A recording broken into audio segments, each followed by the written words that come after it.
Testing. 1, 2, 3, 1, 2, 3. Guys, let me know if you can hear me loud and clear. I look bright as hell. Hi, everybody. Happy Wednesday, Humpty Wednesday. Child, at first I was not going to do a show, but I feel like I got a bug in my nose. Sorry about that. Let me know if y'all see something in the chat coming out my nose. But anyway, I was at first I'm like, listen, I kind of didn't feel like doing the show because it's August and it's still vacation mode. But I'm like, no, because I wanted to bring up some guests. And I think I'm gonna start doing that on my Wednesdays podcast, Dana with the Data podcast. But first, guys, hit the like button, share, comment. Hello, Katalia, and everybody in the chat. Everybody on X, can you please like and repost on X? Yeah, so what we're going to talk about is Kamala Harris. Does she really have a plan? Definitely want to talk about Tariq versus Luke. Luke got ethered by Tariq Nasheed. And we have to talk about the Democrat shells, Roland Martin versus Jermaine Dupri and others. So definitely got to talk about the migrant crisis. It's a lot going on. Thursday, tomorrow, Kamala Harris doing her first sit-down interview, her and Tim Walz. And I am going to do a watch party for that as well. So let's get into the show. Oh, before we get into the show, honey, let me go to my sponsors. Yes, the highest paid .online. Where's the commercial? Here we go. The highest paid .online has partnered with The Real Dana to bring you this special sale. For the month of August, you will receive 30% off any of the options trading courses we provide. Use code DANA30 to access the sale. Go to highestpaid.online and get started today.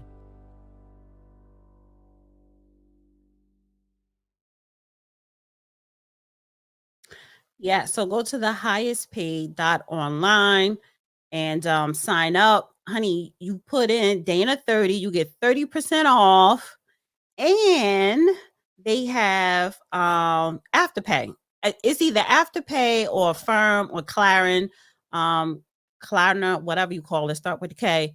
One of them payment plans, honey, which makes it even better. I love a payment plan. I love a layaway plan, honey. So go to the highest paid.online, learn a trade that's going to make you money every month and make you money while you sleep. We all going to have to pick up some extra skills because this economy is heading in the wrong direction. So yeah, so go to the highest paid.online and put in the promo code Dana30 to receive 30% off. The link is in the description. All right, so let me bring up, honey, my guest. It's a panel today. They have a YouTube channel called The New Party. Ladies first. 1 second. What I'm doing here. Here we go. Nora, hi. Hi. So, I don't know. Should I bring up the fellas too all at once and then have everybody introduce yourself? Because y'all are one, right? It's One, yeah. One. Okay, so Gray, hi. Hello.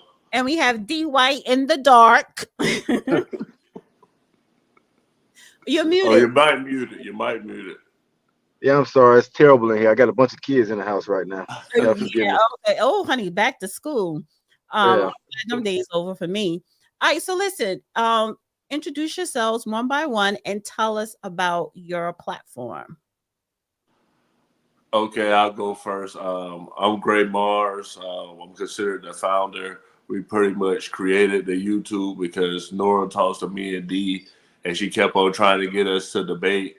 Nora's the independent of the group, and then D is the Republican, and I'm the Democrat. Nora normally hosts the show, and I'm a veteran, and that's pretty much my story. Go ahead, Nora. Nora Christine. I'm a mother. I'm a Christian. And I really believe in doing what I can to save this country. So I just wanted to have this platform so we could show different views that weren't on CNN or Fox News and to give unique perspectives. I'm biracial, I'm half Jamaican, half Moroccan, so I bring a unique perspective in that sense. And D, kick it off. Hey, my name is D White. I'm a small business owner here in Florida. I am a reformed Democrat. I used to be a Democrat a long time ago. I was born and raised that way, didn't know no better, until I started thinking for myself. And then all of a sudden I became the enemy of my people. And I don't understand it, but I just feel like as Black people, we need to talk and get this out here and let everybody know, it's okay to think for yourself. Mm-hmm. Okay, so I came across a clip that you guys had posted on X. And I was like, you know what? I want to invite them on my platform because a lot of times I don't want it just to be me talking. I want to bring other people on so that, it could be a different array of different ideas, or it could be similar ideas. But, just to bring other people who are content creators and have this discussion because, listen, this is election year, which is very important. So let's start with Kamala Harris, right? What I put here, does she have a plan? Does she have a plan? I'm not sure. I don't think she's put a plan out yet. I mean, the DNC, she said a few things that were surprising, but what I thought was funny, what a lot of people are talking about, is that they feel like she's still in Trump's plan. Like everything that Trump said, that she's still in Trump's plan. But yeah, go ahead, Nora. Yeah, the plan that she has is to no tax on wages. I mean on tips. That's Trump. She also announced something about she wants to finish building the wall. That's Trump's. So yeah, her plan is basically to cosplay and to also steal all of Trump's ideas. Dee, do you think she has a plan?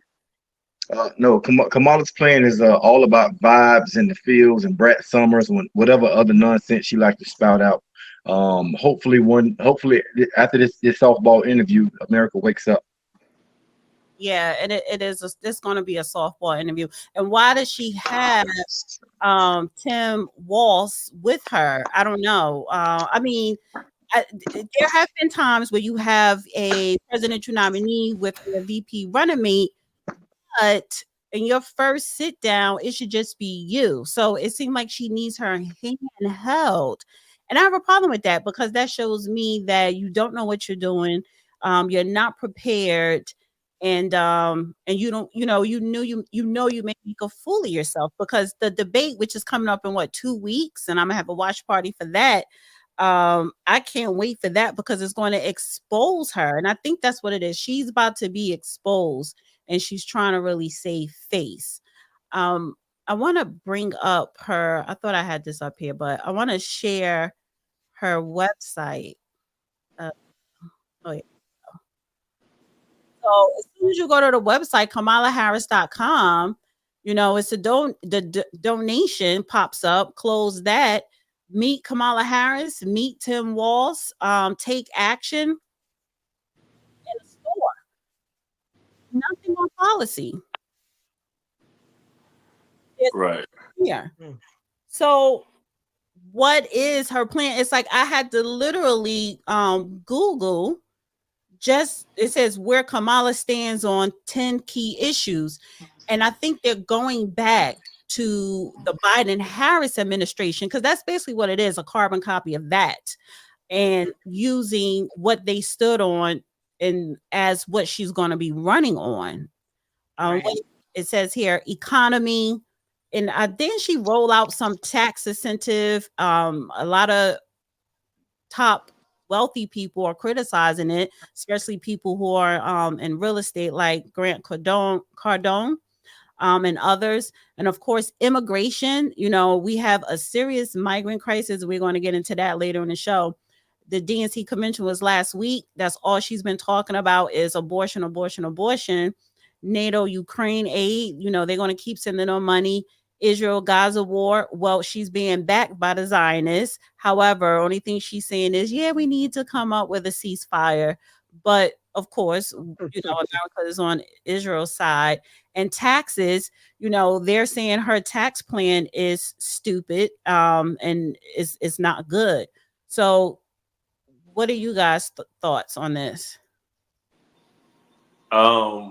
As a Democrat on the panel, I would say that Oh, you want to ask for I me? would say that He loves it. the economy is actually doing good if you look at Wall Street. I know right now inflation is high, everything's more expensive, and she did put out some sort of a plan at the DNC and previous to the DNC, but I know there's a lot of arguments that she doesn't have any policy out there, but I think she has said what she's going to do, in my opinion. Yeah, I think it's kind of laughable that you have to do research. You have to do deep diving research to even find her policies, and then those we don't even know if she still stands for those because a lot of things that she said she stood for. She flip flop. Like she said on day one she banned fracking. Now she loves fracking. She said that the wall was racist and a stupid idea. Now she loves the border wall at the South. So we don't even know if any of those key points are even still relevant today because she refuses to come out and talk to us and tell us what she actually thinks because she knows the moment she opens up her mouth, it all falls apart. Exactly. Like her plan is just to hate Trump. Like they mentioned his name hundreds of times at the DNC. There is no plan. The plan is to hate Trump. Trump bad. Trump's the reason for this failing economy. And I don't think the economy is doing good. They had a report that came out last week that said that the numbers are inflated. So the plan is just to distract and spread hate, in my opinion. Oh, I had myself muted. Yeah. So, and that is why I'm not voting for her. Now, Gray, Mr. Gray, you're voting for Kamala and Walz. Correct. Yes. And you don't have a problem that they are pro tampons in boys' bathroom? I really don't have an issue with the tampons in the bathroom. I think, as far as, a product being in both bathrooms, I think no one would be affected. As we've seen, when I was a young child, I seen condoms in the bathroom, and I don't know if it was unisex or what that bathroom was, but the old school machine, you put a quarter in. I saw that somewhere, and it didn't affect me as like my mentor would make me say that I like boys or something like that. You have kids? 2 daughters, 15 and 8. Oh. So I have 2 sons, and I definitely have a problem with that. I don't see any reason at all that tampons should be in the boys' restroom for any reasons. Even if you are a trans child, which I'm not pro or against, I just think that kids shouldn't be allowed to make those kind of decisions. We don't let kids pick their bedtime or if they want to eat cake for dinner every day. We don't let them do that, but we'll let them have life-altering surgeries. But even if you were a trans child and it was that time of the month, maybe you go to you keep them at the nurse station. You go ask the nurse for one. There's no need to put them in the boys' bathroom. I think that's absurd. Dora, you have something to add? It's the demasculinity of the men in this country. Okay. Can you guys hear me? Yeah. Okay. You sound good. I just can't hear you, but it always does that on my end. No. Give me you can't hear any of us? Say something. Hello? Mic check. Oh God. All right. Stay right there. Let me go out and come back in. I can't stand this thing. Oh no, wait. Because of this. All right, say something. Mic check. No. Mic check. It always does that. Hello. No. All right. I gotta just stay there. I gotta come back and I gotta go out and come back in. Okay. Sorry. It happens way too often. I think I need a new broadcaster.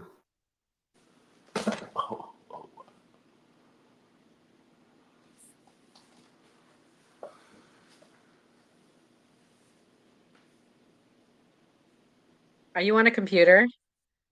No, I'm on my phone. Can you see the chat? They're going in on you. They said that we need to stage an intervention for you. And how do you feel that Kamala Harris isn't supporting Black people? Oh, I see it right there. We're still live. I hope you know that. Yeah, that's fine. 1 second. Well, I can't even hear nothing now. Can you guys hear me? Yeah, we hear you. Yeah, we I can hear can't you. hear anything. Yeah. It might be your Wait a minute. settings on your settings. Check your settings. Wait.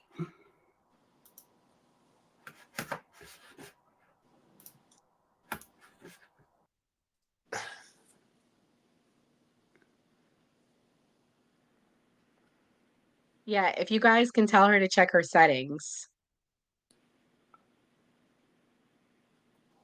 Hello? We can hear you. Hello, can you hear us? Yes. Oh my Okay. God. Settings on your settings. Yeah. I had to unplug the Rodecaster. I think I need a new Rodecaster or some new wiring. So it's on my computer thing, which I kind of hate, but whatever. So Okay.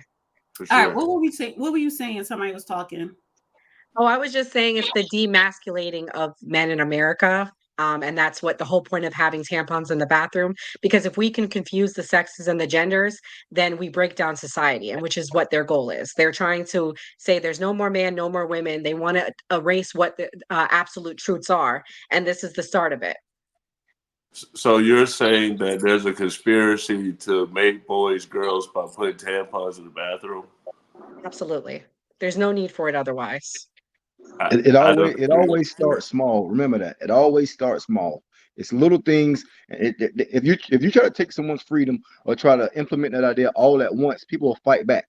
But if you do it little by little, you see where we get, like where we currently are today. This didn't start overnight. Right. Well, we'll have. Go ahead. I'm sorry. Now, do me a favor. My moderators, Katelia, can you copy and paste their YouTube and put it in the chat for people to subscribe while we're live? Because I pinned it in. I pinned their channel in the chat, guys. So make sure y'all guys go and subscribe. I want to play this clip right here. There is no scenario where the president. You guys can hear that? Yeah.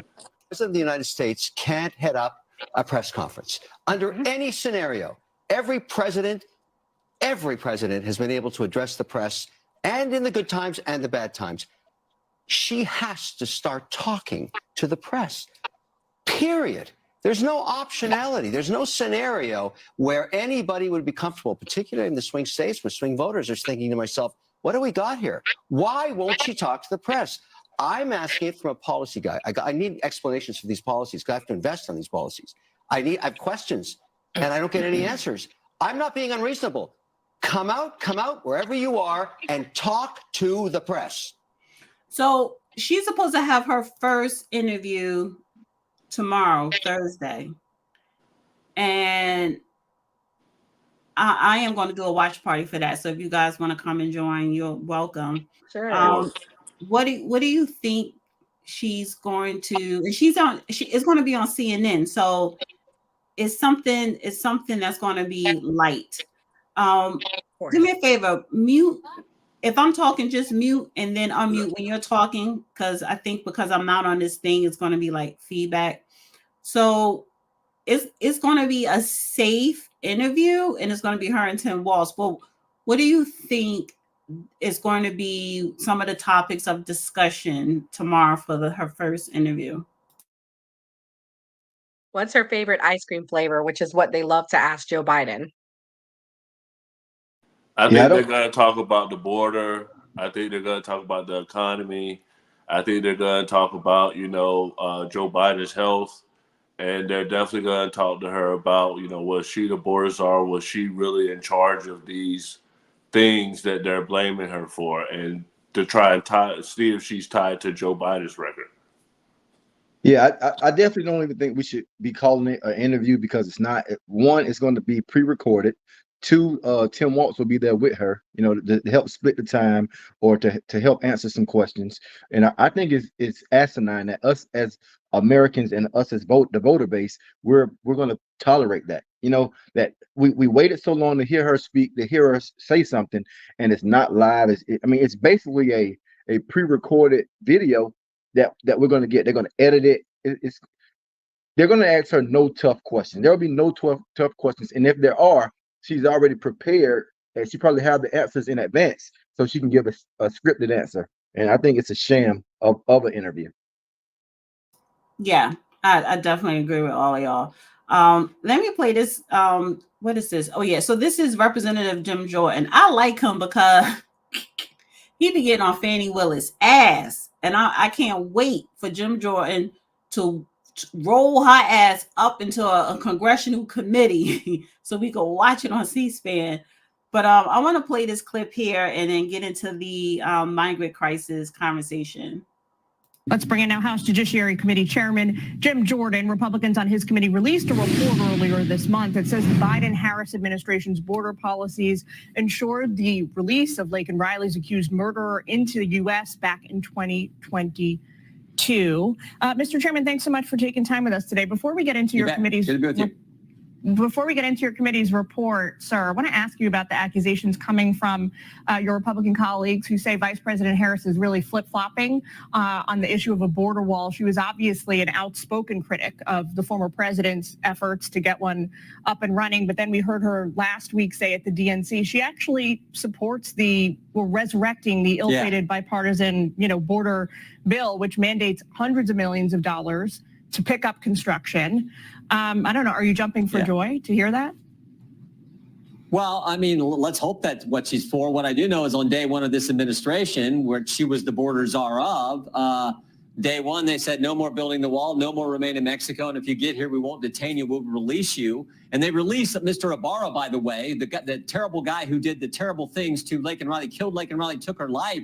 They released him when they had space to detain him, when they knew he had a criminal record and he had relatives in a gang, and yet they released this guy and he kills and takes Laken Riley from us all. So I don't know. What I do know is the Biden-Harris administration, in 4 years' time, we went from a secure border to no border, and the Democrat Party just made the border czar their nominee. What I do know is it went from safe streets to record crime. The Democrat Party made the individual who said, let's bail out the rioters of 2020. They just made her their nominee. What I do know is we went from $2 gas to $4 gas, and they just made the person who said I'm against fracking their nominee. And what I know is we went from stable prices to record inflation, and they just took the tie-breaking vote to Kamala Harris for the Inflation Reduction Act, the so-called Inflation Reduction Act, which actually increased inflation. They just made her their nominee. So we're quickly getting up. There was a sports analogy earlier. We're quickly getting where we're going to get past the pep rally that she's been in for the last 38, 40 days, whatever it's been, to where we actually play. Everything's wonderful in the pep rally. It's all kicks and giggles. But then you get to the game and you get to the facts and the issues. That's where I think President Trump and J.D. Vance are going to move strongly in the lead. So I want to ask you about this. In 2022, DHS Secretary Alejandro Mayorkas said under oath during congressional testimony that the federal government was absolutely not involved in pressuring social media to sort of censor or deprioritize any content related to COVID. Take a quick listen.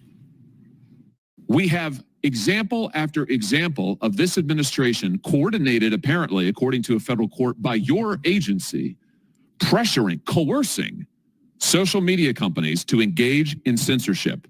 Is that constitutional? That is unequivocally false. Is what the emails show. It is unequivocally false, Senator. So in light of the recent revelations this week from Mark Zuckerberg, who said that he actually and his entire company did feel tremendous pressure and they regret succumbing to it, what do you make of these comments? Do you think the Judiciary Committee may take up this matter? Well, we've been working on this for a year and a half. We got the letter, I think, because we deposed 12 people from Facebook, all the way from line level people to Sir Nick Clegg, the number 3 guy at Meta. So I think what Mr. Zuckerberg admitted in the letter to us was he said, one, the Biden-Harris administration did pressure big tech to censor, Facebook to censor. 2, they did in fact censor. 3, they throttled back the Hunter Biden laptop story. And 4, he's no longer going to be doing this Zuckerbucks out there, key cities, key boards of elections around the country. Thank goodness for that. So I think 4 key takeaways. Yeah, there was censorship. Big government was pressuring big tech to censor Americans, and it was predominantly conservatives. And Mayorkas to say that is just absolutely, remember, this is the same guy this is the agency who was trying to set up the Disinformation Governance Board, as if some bureaucrats can tell Americans what they can and say, what they can't say under the First Amendment. This is crazy. So, of course, he's wrong. Never really got off the ground, thankfully. Mr. Chairman, thanks so much for All right, so I want to get your reaction to that, because it was a lot, but it's 4 minutes. But what did you guys think? The first topic where you said the border, I'd like to remind everybody that Trump went on Truth Social and went against the executive action that forced Joe Biden to do his executive action when they didn't pass the best border bill that's ever been written in Congress. And then as far as censorship, if you go look at our channel, Gray Mars on YouTube, we did a video on Elon Musk, where Elon Musk on Twitter is probably the most suppressing any type of content, and especially pushing right-wing content more than any other platform out there. So for the small little things that Mark Zuckerberg censored due to COVID is in no comparison to what Elon Musk has done on Twitter, what is now called X. Okay, let me ask you something, Gray. Is the Democrat Party paying you?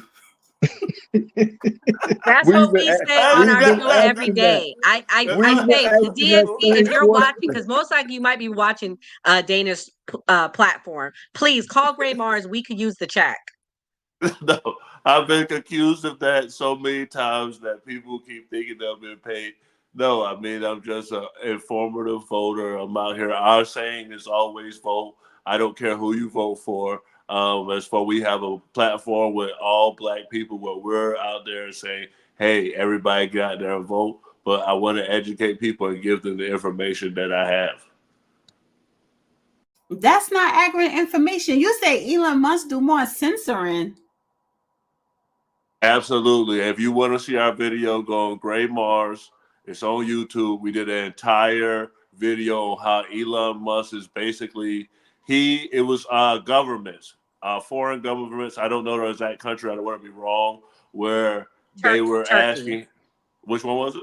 Turkey. So Turkey asked him to suppress something. He suppressed it. And when they looked at the measurements, the status from Jack Dorsey, when Jack Dorsey owned it, to when Elon Musk owned it, the censorship double, maybe triple under Elon Musk's ownership of X. I don't agree with that at all. So let me hear from you guys. Like, what are your thoughts on the border? You know, what Jim Jones was talking about, the taxes and everything. I agree 100% with him. I mean, his sports analogy was perfect. You have a starting quarterback who's never played a single game, who doesn't show up to practice. We've never seen him throw the ball, and you're gonna put him in the Super Bowl. I mean, that's crazy. Why would you do something like that? We don't know any of her policies. She let all these illegals in. No one wants to talk about Lincoln Riley and what's going on in Denver, Aurora, Colorado, not Denver. I mean, it's so many things that the media just turn a blind eye to, and I don't understand how it's possible. I mean, you guys they're just being a political arm of the DNC, and no one acts like they see it. It's really troubling to me, and I feel like we're in a really bad place as a country right now to let stuff like this slide. Yeah, and it's so funny. Trump said migrant crime, and it was like that's right-wing propaganda. But now it's all coming out. There is such thing as migrant crime. We're giving our tax dollars and we're allowing the migrants in, and all they're doing, not all of them, but a good chunk of them are causing crime. They're bringing their Venezuelan gangs over here, and while we're funding them with our tax dollars. So I think there needs to be accountability at this point. And at the end of the day, whether you realize it or not, if you vote for Biden, you're voting for another 4 years of what we've lived through. I don't want to vote for another 4 years. That's where it came down to for me. California they're close to approve it. I think they approved it today. 150K loans, $150,000 loans for illegal immigrants to help purchase homes. First of all, California is very expensive. So you're going to need 150K as a down payment, just for a basic home there, basically. However, they're not citizens. We don't even get that type of loan. We don't get 150K. People trying to get 10K. So yeah, and no, everyone here, you're on the East Coast? We're all in Florida. I'm in the Tampa Bay area. Go ahead, D. Yeah, we're on the East Coast. Everyone's in Florida or just? Yeah. I'm in Orlando, D's in Jacksonville, and Gray's in the Tampa Bay area. Okay. So yeah, so my thing is, in Florida, y'all was open all through COVID. So many New Yorkers, especially the ones with money, honey, they went to Florida and stayed there. But California, so what do you guys think? Because listen, first of all, when we talk about Black Americans, when we talk about poor Americans, veterans, right? And but they're just giving away all of this money to illegals. So what are your I guys' think thoughts? it's really unfortunate our kids can't even have free lunch, but yet we're giving lunch on top of lunch, meals for people and homes. So yeah, I mean, I think it's disgusting. Well, great, yeah, because you are Yeah. pro Biden, and and you're pro Newsom, you're pro Democrat. So, what are your thoughts? You're happy? Well, what's funny, you want to know what we were actually gonna do a video on this today, and I had recorded the clip, so I'm very well versed on this. It's 1080, right? That's the immigration bill. What the wording actually says is that just because you are legal, that doesn't mean you're approved for a program, but you have to have a social security number or a TIN, whatever what immigrants get. So they're talking about people that actually pay taxes that can have this program. So it's not that it's catered towards illegal immigrants, but they're saying that as long as you have some type of government identification and you have to have a credit score, you have to have built your credit. They're not just going to give you a loan just to a legal immigrant to go out there to a bank and then go pay for a house. You have to have some type of documentation where they can track this. And speaking on illegal immigrants, I'd like to state that Donald Trump just came out and said that if you go to college, you can get a green card if you're a legal immigrant. A green card is not say that. 150K. A green card is not $150,000. First off, let's start there. And I don't feel like I understand what you're saying, that it's not only for illegals, which is true. It's not only for illegals, but I don't feel like any of my tax dollars or any other tax dollars of any American should be spent to buy an illegal a house when we still have homeless veterans. We have children who can't eat every night. It just makes no sense to me. And Donald Trump did not say that. He said the HB1 visas, that's the educational visas. That's different from someone who just swim across the Rio River or jump The Rio Grande. Yeah, Rio Grande or something, but he did not say that. And see, this is why y'all Democrat shells, honey. I know you a guess, Gray, but you would, what's it, shells or shills? Shield. Shills. That's why y'all Democrat shills, y'all always lying or changing the narrative. Because he did not say that. I can't believe that's. I'm like, he's really a Democrat? He's really a Democrat, really and we're working on changing him. And I just saw someone say they're not going to follow our channel. Please follow our channel, because you have D and you have myself, and we bring facts and we bring the truth, unlike alternative facts over here. And sometimes Gray does drop nuggets. They're going to follow, and if they don't follow, they're still going to be watching when you're live. So they'll follow. Don't pay no mind. I know they're going in a little bit on Gray, but yeah. Hold on, because Dana sound like. First of all, you don't lost your damn mind. No, he's a drunk that sound like he had a stroke. Don't play with me. So yeah, well, California, they're supposed to be passing a reparation bill, and I'm like, if you got all this money for the illegals, because you're saying that okay, you have to have a social and you have to have some type of documentation. They're giving the illegals these documentations. They're giving them driver's license. They're giving them some type of EIN number, not a social security number, but some type of number to track them. They're giving this to the illegals so that they can apply for such programs. So what I'm saying here is, if you have all this money in California, which people saying that they're going broke, but you find all this money for illegals, hopefully they do pass a reparation bill. And I want to get you guys comments on that. but I don't know if it's going to be money attached or checks giving out. So what are y'all guys' thoughts on all this money and resources going to illegals, but when it comes to Black Americans, we get nothing? Well, I want to say that with any American, I definitely think should get finances from taxes first before anybody that came in the country illegally. I will say that I agree with that. But I also feel like as far as us as Black Americans, a lot of times the government is trying to say they're trying to invest in programs and things like that rather than giving out a written check.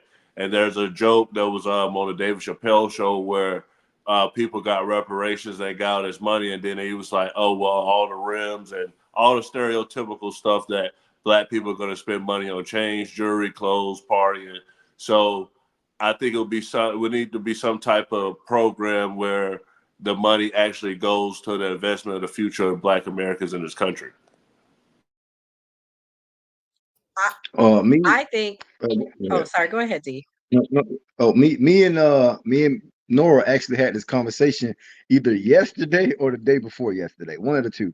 And I do 100%. I feel like, let me just say this first. I feel like Black people will never get reparations. Never. It's not going to happen. But I do support the idea, and I do think that it is a debt owed. We are owed reparations 100%. The federal government promised us reparations. They never gave it to us. Other people got reparations. We send money to Israel, every year, at least $3.6 billion a year. I feel like I think the biggest problem is who gets it, because everybody aren't descendant of slaves. A lot of us are, but what about the people who came over here afterwards, or the people who came from other places and they just happen to be brown like us? Do they get reparations? So I feel like that's the biggest problem. But even if Gray is correct, and Black people do choose to spend the money on foolishness, which I 100% believe 75% of the money will be gone in 6 months. I do 100%. I believe that, right? But that's fine, because that's fair. We can say that America paid its debt. We did what we're supposed to do to the Black race. They paid their debt. The people who squandered it, so bad, so sad for them, and everybody else who did what they're supposed to do. It's a win-win. I don't see a problem there. Yeah, I mean, yeah, sorry. I was just gonna say that the Indians, got paid back. The Jewish people got paid back. Japanese that were taken into the camps during the World War II got some form of reparations. I think that the only group that has not gotten reparations are the foundationally Black Americans that were in this country from the 1800s, and that, I think, is a travesty. So I think that it should be paid, even though I won't see a dime of it. It is the right thing to do. So this article here says Los Angeles has joined a growing list of U.S. cities to push for eye-popping slavery reparations payouts to Black residents, even without plans for where the money will come from. 56-page report on Tuesday that does not propose a full cost of reparations, but suggests it could run into hundreds of trillions of dollars in America's second biggest city. Black, and this is for Los Angeles. So it says the Black Angelinos, I guess that's how you used to call them, typically own $30,000 in assets, far less than the $335,000 of their white neighbors. So it is, when you talk about a wealth gap, right? Even though California did not have slavery, however, they did allow people who own slaves to bring their slaves to that state and work whatever. But and there were Black people that lands were taking away from them via eminent domain, because now you have a lot of Hispanics. They're filing for reparations under eminent domain. And then when you talk about police brutality in the state of California, so it's a lot of things. But I look at it like this: if you have all these billions and trillions of dollars for the migrants, right, the illegal migrants, then you have that for Black Americans throughout this nation. Actually, I did want to bring up this clip, right? New York City, because school started today, And a lot of these illegal students are in United States public schools. And they're getting all of these resources, clothes, backpacks, money for lunch. They're getting special, what you call it, ESP, those English courses, tutoring. So they're getting all of these resources allocated to these illegal children who cannot speak English, you know. And throughout the decades, when you look at these same schools that they're putting, because they're putting them in the Black communities, they have not invested in Black students. So this is New York City Mayor Adams, and he was asked a question about the back to school efforts for the migrant children. Talk to you right now You guys can hear that? Let me see. about what you're doing to deal with the migrants as we go and we look at back to school. I wonder, I have a number of questions. I wonder what outreach the city has been doing to new families to connect them and their children with both the ability to enroll, but also what city services are available. I'm also wondering whether you're better prepared to deal with people who have problems with English as a second language. And lastly, what are you doing to bridge the communications gap between the migrants and their children and the schools to make sure that they get to school and get what they get out of school? Chancellor Banks welcomed, I think of roughly 7,000 was 40,000. 40. Wow, Yeah, 40,000. Over the last 2 years. Yeah, Mhm. yeah, into the system today, and he communicated with the new teachers. That was talking about teachers when I was saying the thousands of the new teachers that came in. And when you do an analysis of the last two years, we incorporated over 40,000 students, and I'm extremely impressed on the retention and the learning of English at that young age.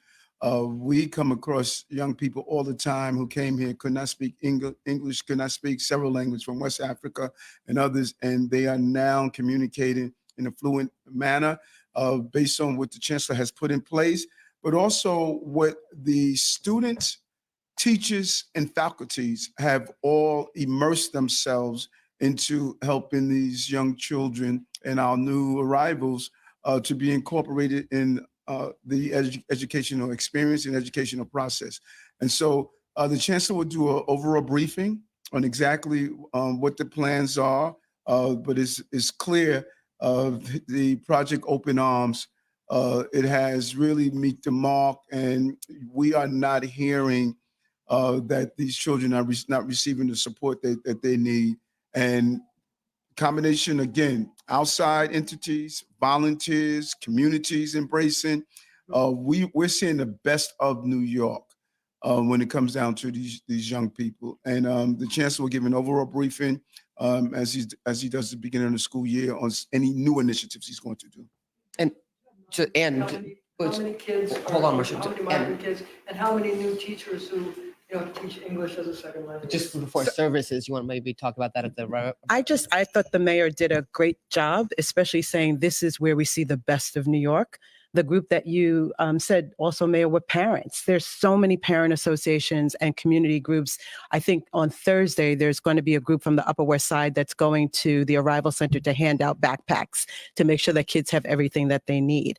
And that's been something, I think this is this our third starting of school season?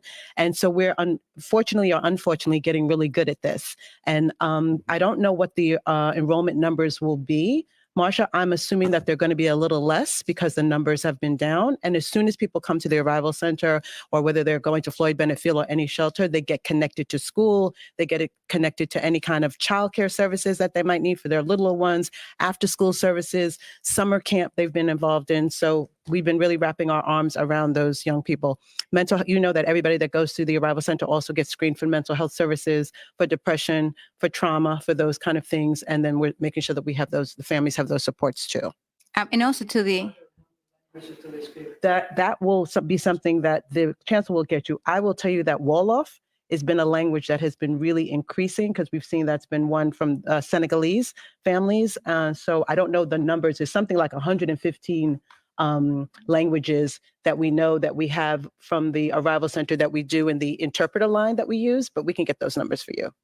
And also, Marsha, the investment that the administration did in the work with the council as well, in the 10-point plan includes our engagement with ACS to make sure that the funding that we're allowed for Race NYC, to make sure that we engage our families who are new arrivals, as well working with the Department of Education, New York City Public Schools, to make sure that we engage with those who are in temporary housing to bring those children and their family to understand the services that are provided throughout the city, especially in the Department of Education. I think the chancellor is due to be on your show and just do a whole conversation around this. Okay, so. All right. So I wanted to play, this is like 4 minutes, close to 5 minutes. I wanted to play that whole clip so that people could hear all of the wonderful things, resources, and social services that they're implementing to make sure that these illegal migrant children, you know, have a smooth transition in these American English speaking schools. Not just Hispanics, not just Venezuelan, but they're seeing an increase in a lot of the African illegal migrant children as well, which is going to kind of move us into the Tariq Nasheed, Luke Campbell tether talk. But you know, I want y'all to comment on this, because you're talking about, what did they say? Extra classes, getting to school buses, all of these. And I'm like, wait a minute, have they done this for American students, particularly in New York City, where you have Black kids reading below the reading level, math performing below level? So where's that extra help for the poor kids in New York? So I want you guys to comment on that. What I would say is, I feel like these kids are kind of similar to the Dreamers. With them, they probably came with their parents, and they probably didn't have a choice when they was packing up and they were walking across that border, or in that car, or in the back of that truck with the door locked, whatever case may be, over how they got over here. As far as the people that are under 18, I think we have to have some sort of empathy for, because, you know, they are minors and they are here probably against their will. They've just followed their parents. As far as the underprivileged Black youth in New York, I was stationed in New York, and I've seen a lot of the community. And I don't think that helping somebody else is typically going to help the community, especially when we're talking about the Black community. As far as us as leaders, we need to go out there and say that education is cool, and being smart is something that can be looked up to. You don't got to spend a bin, you don't got to hustle, you don't got to catch a body or drill to be seen as somebody cool, especially talking to Black men. I definitely find it kind of funny how whenever it comes to other people's kids, you know, other races, we can move heaven and earth for them. You know, that, like in Chicago, a lot of schools were shut down because they didn't have money to fix them up. But as soon as the migrants got there, they found millions of dollars from somewhere. You know, they redid the whole school, turned it into apartments, you know, for migrants. This is getting really out of hand, and this is 100% bad policy here. And like Grace said, the kids didn't have a choice to come. That's correct, but the parents did. If we didn't promise them free money, if we didn't promise them a free place to stay, if we didn't promise them free health care and free education, these people wouldn't come. They would not come if we told them, like, Poland does not have this problem. If you try to come to Poland illegally, you will be shot. They make no bones about it. They don't feel Polish people first. And I feel like, I'm not saying we need to shoot people like the Polish do. I'm not saying that. But if we had a strong stance and let people know you're going to be turned around at the gate, you're not getting in, you will starve to death in the desert before we let you in, people will stop coming here, man. Nora, did you want to comment on that? I think the only comment I have to say as a first generation American, the biggest issue I have is that a lot of the people that are coming here, unfortunately, are not assimilating into American culture. I think it's unfortunate they come here. I saw someone read in the chat, they're not learning English. It's not being forced upon them. It's being forced upon us to learn Spanish and Creole and the different languages. I think that's why a lot of people are anti-immigrants at this point, because number one, they're being given out food stamps, this, that, and the third. Now we have to give all these resources that are being taken away from American kids. And number two, they're not trying to assimilate a lot of the time and build and grow our American culture. They attack us and they say, well, we don't like this and we don't like that. And instead of trying to grow and assimilate like the immigrants did in the 1900s. You're a first generation, like your parents came here and you were born here. I was born in Hollywood, Florida. Shouts out to Miami. But my father is Moroccan. He was working on the cruise ships. He got here on a work visa. My mother is Jamaican. She came here 15 years old, legally off of a plane, and waited. My family waited their turn, and they got their visas, and they came here. So how do you and again feel? waited their turn? Right. So how do you feel, that your parents, they came here the legal way, went through the process. And first of all, even before this border crisis, this migrant crisis under the Biden administration, our immigration system was so unorganized. So a lot of people who came here legally have to wait for so many years just to get sometimes residency, green card, and some people wait 20 years, 10 years, 20 years just to become a citizen. So how does that make you feel when you have It angers me. Like, I say, it's like you go into the movies, you're waiting in line, and then a family just walks up and skips you in the line. It's not fair. Everybody needs to wait their turns. I just want to remind everyone there are people that really do need help, and like Amnesty in Palestine and places like that. I'm just using examples, and they're waiting here and they're dying while they're waiting, and all people are doing is they're walking across the border and coming in. I just think it's a travesty. And number two, the biggest reason why I don't like the border being open is we don't know who's coming here. When people are waiting their turn, we're vetting them. We're making sure that they're safe. We're making sure that they can contribute to society. I'm just really concerned that the people coming here are not, they're not being vetted. So, I mean, I'm not anti-immigration, but I'm anti-illegal immigration for those reasons. And a lot of immigrants are fed up. Like, they don't like to see this, and because a lot of people have to go through so much paperwork, and I think the people who already submitted their paperwork, waiting for their green card, waiting for their citizenship, they're kind of being looked over for the illegals because of the new arrivals. So and another thing is they're paying thousands of dollars to these coyotes. That's what they don't talk about. It's cheaper for them to wait their turn, but no, they don't want to wait their turn. They want to pay the coyotes. And I hear people talk about they risk their lives. And I'm sorry that people that do, bad things that happen, I'm not taking from that. But if you pay the coyote and this happens, I mean, you basically brought it upon yourself, unfortunately. Yeah, but why would you wait? It makes no sense for anyone to wait. If I wanted to come to America, I'd do it right now before Donald Trump has a chance to get in office. I'll pack my family up. I'll pay the coyotes the money, and I come in. And I'll get you guys tax dollars, and I live like a king. It makes no sense to wait legally. Well, it doesn't for the illegals, but people who came here the right way and filled out their paperwork, they're still waiting to be processed. So you are correct, and I agree with you. I'm just saying that if I was in another country and I wanted to come to America, I'd do it right now, right now. But Gray, I feel like calling you Gary, but Gray, he's like, listen, everybody needs to be looked after. Everybody needs a chance, No, that's one of the actual right-wing things that I agree with. And that's why when Joe Biden signed his executive order, border crossings have dropped 55% ever since he signed that. And that's why Greg Abbott is no longer sending a bus full of migrants from Texas to New York. It's been a big change. The Democratic Party is responsible for fixing the border. Donald Trump had the chance, a Republican Party. The border that they broke.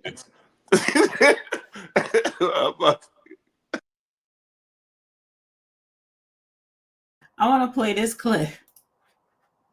Must be addressed. The bill also says, quote, every individual who is a resident of the United States is entitled to benefits for healthcare services under this act. Not every individual who's a citizen, but every individual who's a resident. So you support giving universal healthcare, Medicare for all, to people who are in this country illegally? Let me just be very clear about this. I am opposed to any policy that would deny in our country any human being from access to public safety, public education, or public health, period. So there you have it. She may be the new POTUS, and she's saying she is appalled that any human being denied education, healthcare, and safety. But isn't the illegal migrants the ones coming over here increasing our crime?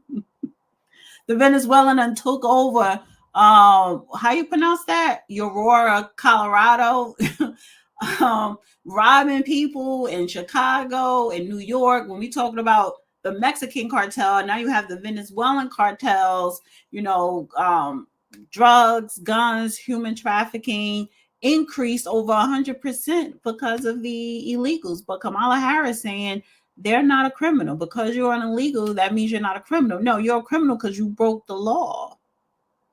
Let me say this. Our governor, Ron DeSantis, if y'all remember a few years ago, he was busing the illegal migrants to Martha's Vineyard and those places. Everyone said he was horrible. He was a racist. How could he do that? And at the time, I had mixed feelings about it. But looking back, living in the state of Florida, I'm glad he did that because he sent a message and he said, we're not going to be accepting these people. We're going to have them go to the Democrat-run cities that voted for this. And again, I say this again, if you vote for Kamala Harris, you're voting for another 4 years of this.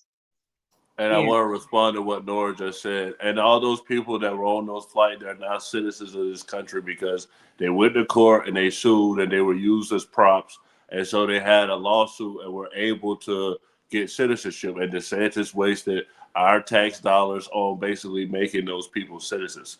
To respond to the clip before we go to the next one, as far as healthcare, like my mother works at the CDC, so she was under Fauci at one point, but she tracks STDs.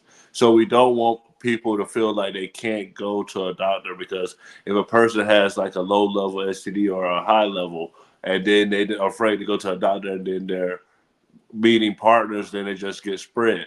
It's probably with COVID too. It's probably with people that's like, oh, I don't want to get caught by ICE, So a hospital should be seen as a place where a refugee or whoever, anybody homeless, whether you got insurance or not, and that's a bigger topic, should be feel that they can walk into a hospital and get the proper care.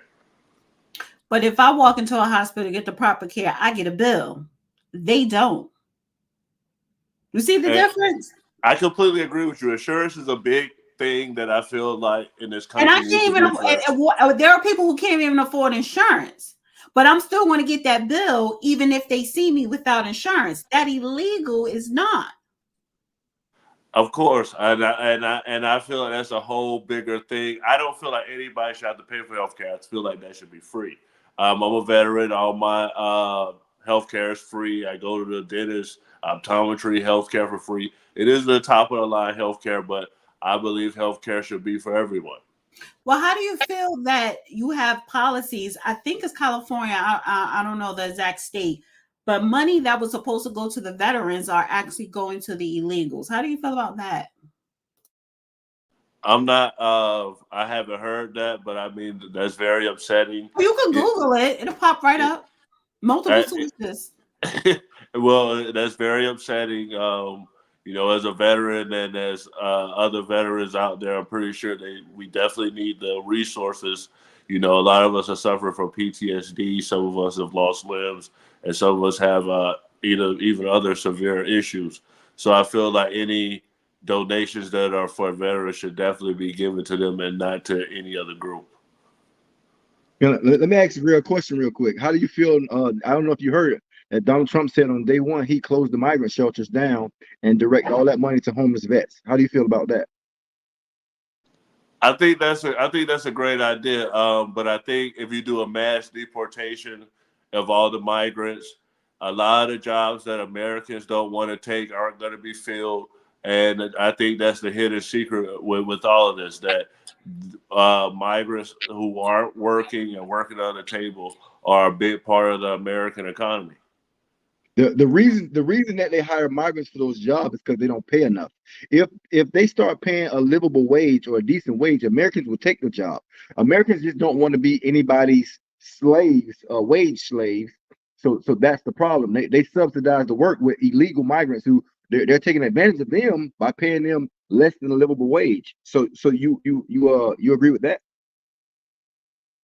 I feel like some companies probably can't afford to pay the minimum wage, especially with the minimum wage arguments we're seeing from people like Bernie Sanders and AOC, where they basically want somebody making fries at McDonald's to have a living wage. So I think that that's going to be very hard with Americans with certain jobs. All right, so I want to ask this question. Why are Black men leaving the Democrat Party? I think that's a question for D.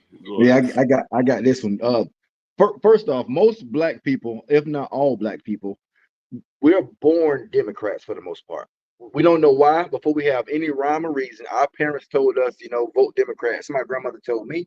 That's what her people told her, and my sister. The 95.9% of my family, probably more than that, are all Democrats. They have no idea why. I think that once you get a certain age and you start realizing that the Democratic Party does not have your best interest at heart, that you change your views and you change the way you look at stuff. I don't agree with them demasculating men. I don't agree with them pushing this LGBTQ trend on everybody. I don't agree with it. I don't care what people do in the privacy of their own homes, but I just don't think I don't want it for my kids. I don't think we should be teaching this at school. You don't teach other questionable topics at school, so why are we teaching this? My 8-year-old doesn't need to be learning about sex anyway, and if he does, let me be the one who teach it. They're taking away parents' rights. They're stripping kids from parents who don't agree with the gender reaffirming surgeries. It's a lot of things, man. And I feel I'm just glad, and I really believe that this is the last election that the Democrats have at 90% or more of the Black vote. Every Black man that I've seen has said, "Oh, he freed Kodak. He freed Lil Wayne. Oh, he got shot at. I don't believe this about the cases." All the stereotypical stuff is what I've heard from other Black men. It's basically about the charges and that Trump hangs out with rappers and kind of like that they can relate to him. So I'm not a Black man, but my son's father has served in the military the last 20 plus years. He's in the Navy. And you know what he said to me, why he's now voting Republican? He looked around at his city. He's from Philadelphia. He looked around and he said, you know what? We've been voting for Democrats for the last 40 years in this city, and my city is destroyed. I think people are waking up. Shouts out to social media, and they're also looking around and they're saying, why do we keep voting for these people that aren't doing anything for our towns? And I think that's why they're turning to the Republican Party. Yeah, and even if, because you said that great that you really can't speak on it, but you can, because even if they're not voting, even if they're not going to the Republican side, they're still leaving the Democrat. They probably just won't vote, or they just vote locally. But particularly more so, Black men are fed up because, number one, the economy. We talk about economics, and they do a compare and contrast. Was I employed? Was I making a decent salary or a lot of money under Trump? Yes, I were. Under Biden, no, because when in certain states, because Florida never closed, but in the states that closed, when the states were reopening, California, New York, New Jersey, and they were hiring people back, they were paying people less than what they originally were making. And and then there are some jobs that just weren't even there. So they're not, and then now you have the illegal migrants coming in and they're getting all of these resources and all of this economic uplift, empowerment policies, economic policies to help them. Black men, because a man, they look at their wallets, their providers. Black men are like, oh, hell no, I don't want to be a part of this, because I'm not making any money. I'm actually going to end up being in a poorhouse. And she wants to raise taxes. What some crazy ass tax thing. And what else? What was the other thing she wanted to do with the economy? She wants to tax people on unrealized gains. That means money that you don't have. If you have a 401k, if you have stock, if the value of your house goes up, she wants taxes on that, even though you haven't sold that item, which is crazy. Right. So, and I'm not familiar with capital gains tax, but a lot of men are, and I don't want to do the gender thing, but men do gravitate more when it comes to money and finance. So are you going to make more under Trump, or you want to make more under Kamala? Because you ain't making nothing under Biden, depending on what industry I guess you in, but still in all. And then let me just also throw this in there. When we're talking about the economy and income, 70% of adult Black Americans make $37,000 a year or less. 70%. So you're talking about 70% of adult Black people are in low wage jobs, which is why the illegal migrants are replacing them, because they're giving those low wage jobs to the illegals, and they're paying them less than what they're paying Black Americans. But that's a large number. Anybody want to say anything else before I go to the Roland Martin clip? Yeah, so every time I talk to a Black guy about the money with Trump, it's PPP loans, it's the COVID unemployment, and it's the first step at, especially with street guys, where they're like, oh yeah, this person came out of jail, we got a PPP loan. That's what I see with Trump as far as money. Every time I think about 2020, I think about COVID, I think about the loss of employment. I don't think about the economy booming at all.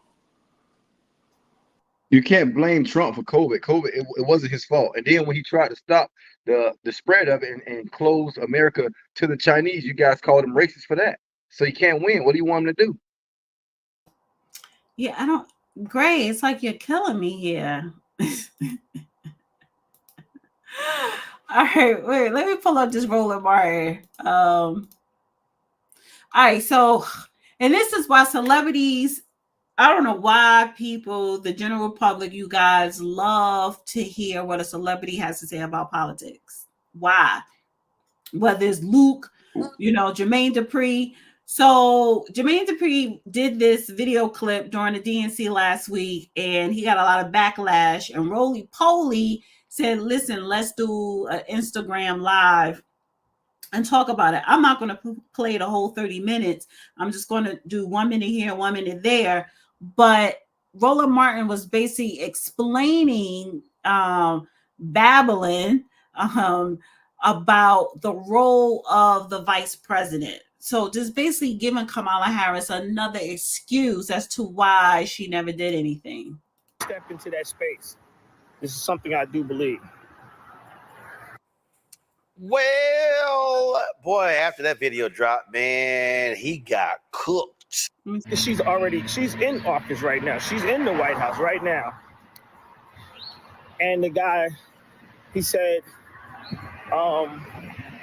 what makes y'all believe that she's going to get this stuff done if she becomes president and she's already in the House? And it's a tricky question, because I asked Kamala basically the same thing, right? In so many words. And I asked her, like, as the vice president, why they don't let her talk when, Biden seems like he needed someone to speak up for him. I thought that's what the role of the vice president was to help the president.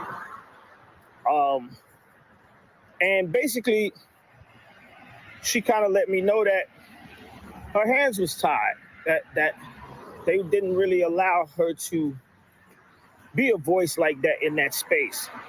And tonight, I don't know if she's gonna, I want to see how if she even touches on this, because if she doesn't touch on it, that's the question that I feel like the people that have mixed decisions about voting for her this is one of the questions. This is the top question that they had. And like I said, this is what the Republicans are saying. You know, and they never heard the part about her hands being tied. And if she says something about her hands being tied, then it makes it look like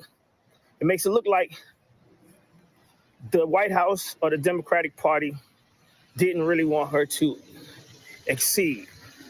So she can't really say her hands was tied, but she does have to step into that space. This is something I do believe. Well, boy, after that video dropped, man, he got cooked on social media. I mean, folk were dropping all kind of videos going after him. And I had tweeted, I was like, yo, Jermaine, before you drop something like that, hit me in the feature before you do.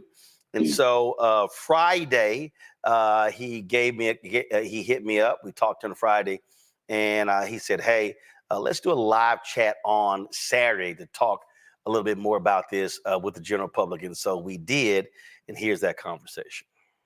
I need you to give them a little context on how you viewed what actually was happening as opposed to what actually happened. So here's the deal, folks. The Republicans, so when Jermaine posted the video, he referenced a Republican commentator on CNN who was saying, well, she was there. Why couldn't she do this while she was president? While she's vice president. And so when he and I talked last night, the Republicans, their strategy is to blame her for everything. So their deal is, well, if any of y'all saying you can't hear, it's on your device, y'all. Trust me, everybody else can hear. So if you can't hear, it's on your device. All right. So just letting y'all know. Okay. So here's the deal. The Republicans, J.D. Trump, J.D. Vance, Republican Party, all of them, their strategy, yes, Scott Jennings, is to say, well, if she's announcing these things, why didn't she get this done? Well, and then when Jermaine talked about in his video, what she said to him, that's actually true. The vice president serves at the pleasure of the president. The vice president can have their own views. The reality is the president sets the tone. A lot of people have been saying, well, the vice president, she needs to be doing this and saying this. She can't. She has to toe the line of the president. The vice president is not a separate elected position. There are some states in the union where the lieutenant governor runs separately from the governor, and they can take whatever position they want. It didn't have, I mean, you can keep going back. It just doesn't happen a lot. So a lot of people, including Black people, have had expectations for Vice President Harris that does not go with the job. Now, some of y'all said, well, they muzzle her. Y'all, I'm trying to tell y'all, okay, let me just make it real. Jermaine has a company. I got a company. If somebody works for our company, they can't just run out and say, oh, yeah, we're going to sign so-and-so to Roland Martin's Black Star Network. We're going to sign so-and-so to Jermaine's company. And Jermaine like, your ass don't talk for the CEO.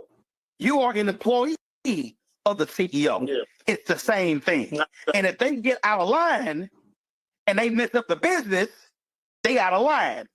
So folks don't understand that experience right now than Obama did when he was elected. He was a state senator. He was a U.S. senator for 4 years and then was elected president. So she's been DA, Attorney General, U.S. Senator, Vice President. That's a resume. But again, the Republican strategy is to, so what you heard and what you're saying is, why don't y'all other commentators hit back? Why don't y'all, listen, the position that I had when I was on CNN was I'm putting people in rhetorical body bags. I ain't letting nothing slide. We hitting everybody, every single thing. And in fact, somebody sent me this text and they right. Remember, Mike Pence refused to go along with Trump in a certification of the ballots, and Trump was going to let him get killed. Trump was gonna let him get attacked. So everybody got to understand what's happening here, the political game. The right wants to frame her as being weak, ineffective, inexperienced. And what you're saying is you want to see folk on the left, progressives, fighting for her and hitting them back and pushing back on their BS. Yeah, because I see somebody just comment, they said my comment of me saying what she told me could have hurt her. And I'm like, no, I'm not. That's a lie. God, every person, listen, people know the vice president is a limited position. I mean, it is. So, I mean, we all know that. The vice president normally, the joke has for decades has been the vice president does two things: cut ribbons and go to funerals. That's literally the joke of the black men out there are not with Kamala Harris. I'm sorry. Let me be clear. She's been a district attorney, Charlie Kirk, J.D. Vance, Trump, Republican Party. They all say the same things. Well, if you do that, then why don't you do it? Why don't you do it? Why don't you do it for the last 3.5 years? I've heard a bunch of black people say, well, why she ain't done this? Why she ain't done that? Because she can't. She's the vice president. And in fact, here's what's crazy. And people don't even understand this. You've seen, to his credit, President Joe Biden has put her out front more than any president I can remember in American history. Let me say that again. I don't think y'all heard what I said. President Biden, in numerous cases, she'll speak, then he'll speak. That rarely happened with Obama and Biden. It did. That's enough of that. So basically, he's saying that vice presidents are not in a position to do anything, and that's BS. I'm calling BS on that because they have been vice presidents in the past that have had influence. First of all, you are the president of the Senate. Your vote counts. You break tie votes. So to say you can't do nothing as VP is wrong. And this is why I always talk about Roland in the negative, rightfully so, because I'm sorry, just like Gray, y'all so brainwashed on the Democrats, like, oh, the Democrats is our savior as Black people or as minorities. Right. And that is just not true. But VPs, a good one, will have influence definitely in the Senate. When it comes to Congress, your job is to work and influence Congress for your party. Am I wrong? No. Yeah, absolutely correct. You're not wrong, but I think the biggest scary thing that we need to focus on as a community is the fact that somebody questioned, why can we not question her record? And within like less than a week, he had to call him up to put him back in check. Like, this to me is crazy. It's like they're trying to control the narrative of what's coming out, number one. Number two, they're trying to control anyone questioning her record. I mean, the reality is, if she has no influence on it, who's running the country? Because we all watched that debate, and Joe Biden is not the Joe Biden that he was 4, 8, even 2 years ago. He's gotten worse and deteriorated over the years. So the bigger question is, who's running the country, like you said? Number two, why can't we question things as a community? I don't think we should look to celebrities, but he has a platform and he used it to question. And the minute he did that, oh, we got to get Roland Martin on the phone with him to correct him. And I hate that. Go ahead, Gray, and go ahead and keep Roland. I also agree that people should follow celebrities. That's why we need people like the real Dana. Wait, and the you new said party. I'm not a celebrity though. You saying people should follow celebrities? No, I'm saying that they need educated Black people and that follow politics and go get the information rather than go to a celebrity for information. People like you and people like us, the new party. As far as what Roland Martin is saying, where he's saying, okay, we have to defend the policy by saying that she didn't necessarily have any control. The two things that she was given was the border, and I will take responsibility for that for the Democratic Party, even though they're saying she wasn't in charge of the border. She was supposed to find out about the root causes of the border, and she was supposed to be on voting rights. So those were the two tasks that she was tasked with. And when she was tasked with those two things, you know, she was absent in those particular categories. We can't necessarily give her that she completed those tasks. But as far as her record, as far as working with Joe Biden did the Inflation Reduction Act and the infrastructure bill, and she was a part of that administration. And she did do a tie-breaking vote, I think, in 55 times. Someone said that in the chat. I don't know who it is, but thank you.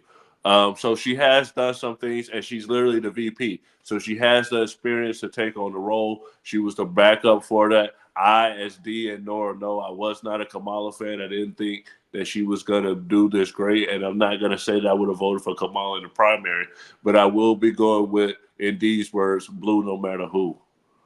But Roland just said the VP don't have the power to do anything, but you saying she did have some influence when it comes to the Senate? Yes, I'm saying that as far as her role, she has a limited role in the sense that, yes, she's Joe Biden's backup. She's kind of the sidekick, and that she was given the border and voting rights as far as I know. I also agree with Roland Martin and Jermaine Dupri that she couldn't go out there and step on somebody's toes. And the example that they used was that gay marriage with Obama. Obama was completely against gay marriage, and that he said the marriage is between a man and a woman. And then Joe Biden came out and said no, he agrees with gay marriage. And then Obama had to come behind him and then say, okay, yeah, we're going to go with the gay marriage thing. Do you want to say something? Yeah, I think that Roland's because I watched the whole interview. I know you couldn't play the whole thing, you know, it's very long, but he made some real minute points. It makes no sense. He's saying the reason that we haven't got any policy from Kamala yet is because she can't differ from Joe Biden, which makes no sense. Joe Biden is the incumbent, but he's not running. He's not even running the country anymore. We all know that. So what difference does it make if her policies go against his if he's not running to be president again? There's no reason she can't come out and give us her policies. He's just playing shield for the Democrat Party. Yeah, and I'll put that in the thumbnail. Democrat shields, like gray here, because y'all would, it's like anything. And listen, this is no excuse to the MAGA craze people as well. But how y'all going to keep throwing dirt on MAGA or Trump when y'all do the same thing? Y'all give an excuse for everything this woman does and this administration has been doing. Y'all come up with the craziest excuses. You know, instead of just taking accountability and saying, no, that's wrong. This is wrong. This is going to harm the country. Like, you try to romanticize their demonic agenda. And I'm sorry, they're really trying to make this country weak. Talking about some, we need to lead with joy. No, this is war. We did not become the most powerful country in the world by leading with joy. We did. Ben, I know this is your show. I know you're not supposed to answer a question with a question. You can say what you want. Do you feel as if the Republican Party is inherently racist? No, I can't say that they're any more racist than the Democrats. I think the Democrat Party is more racist than a Republican historically, and what is going on today. So today is the anniversary of Martin Luther King I Have a Dream speech at the Lincoln Memorial. However, when you look at a lot of people that were pushing for that bill, which I'm glad it passed, but that was for all Americans, who benefited the most. Now you have LGBTQ that surpassed Black Americans in their struggle because it was a carbon copy that they used for their movement. So when you look at the Democrat Party and a majority of Black people, 90+% of Black people are registered Democrats, but then you look at the policies that they roll out and implement, even a Congressional Black Caucus, it's nothing for Black people. It's nothing for Black Americans, but it's for everybody else. So the party that you are registered with, that you support, that you vote for on a federal and on a state level, they continue to not do anything for you, but those celebrities and chitlins in your face with collard greens. Literally in Atlanta in the last election, they were giving away collard greens and Jiffy cornbread if you came down and registered and voted as a Democrat. They do all this pandering, but give you nothing. Matter of fact, they incarcerate you. You are harassed where you live at the most when it comes to police, but these are all Democrat-run cities, counties, and states. So when you want to compare who's more racist, wouldn't it be the person that's doing the most harm, which is your party? Dana, I've done a video on this. I had to argue with Nora and Dee multiple times about this. When you look at the statistics, the murder rate and the poverty rate is much higher in red states. If you look at Louisiana, you look at Mississippi, you look at Alabama, and then even here in Florida, everything is red. We're not one of the poorest, but we do have a lot of people on food stamps here. We have a lot of people on Section 8. And when you're talking about, impoverished people, those are the people that's giving, Democrats are the people that's giving people subsidies. When you look at the Republican Party, they're cutting taxes for the wealthy. I don't make over $400,000 a year, but hopefully after this show, the new party blows up and we're all rich. And then maybe I'll be a Republican. But subsidies keep you poor. Government subsidies keep you poor. Now, if you have a business, you know what I'm saying, and you want to get grants from the federal and the state or whatever, when you're talking about running a business, entrepreneur, that's one thing. But just general subsidies, whether it's welfare or what have you, do you realize that keeps you poor? Me and Dee and Nora was there too, but it was mainly me and Dee having this conversation. And we were talking about it. I feel like it doesn't necessarily keep you poor. I feel like if it's a single mother with 5 kids, those 5 kids, they're eating, they got food stamps, they got EBT, and then, they can go to school and they can have a place to live. Do I feel like there are people that take full advantage of the system? Absolutely. But I also feel like there are people that are using those subsidies and basically working under the table or working using illegal activities. So we're not getting the proper statistics that we should get to try to manage who gets what.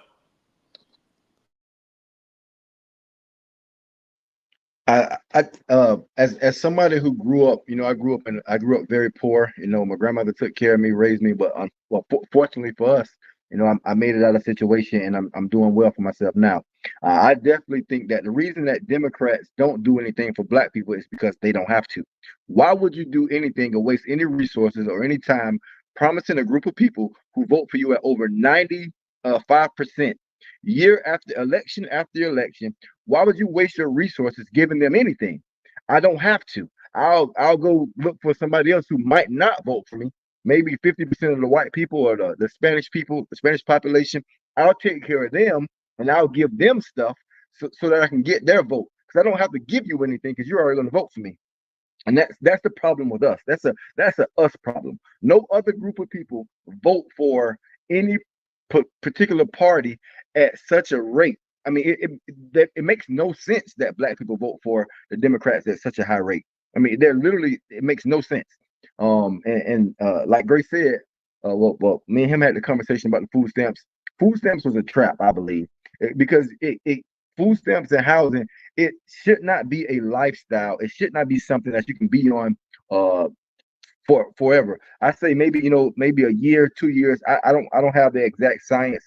I haven't wrote it down, but it shouldn't be permanent. It's for you got in a bad situation. Maybe you lost your job, or maybe you got divorced from your partner and they took the majority of the assets, and you're struggling now. Okay, we're going to help these people because everybody needs help sometime. and then we move on. But people who get on the system and have multiple kids and just take advantage of the system, it's not it's not a great way of life, and it's hurting our community. Did you want to say something, Nora, or should we just move on? Yeah, you can move on. I agree with that, everything Dee said. I don't believe subsidies should be forever. And I also do believe it does put you in a poor mindset. I think that it should be available, but I don't think it should be a hand up, not a hand out forever.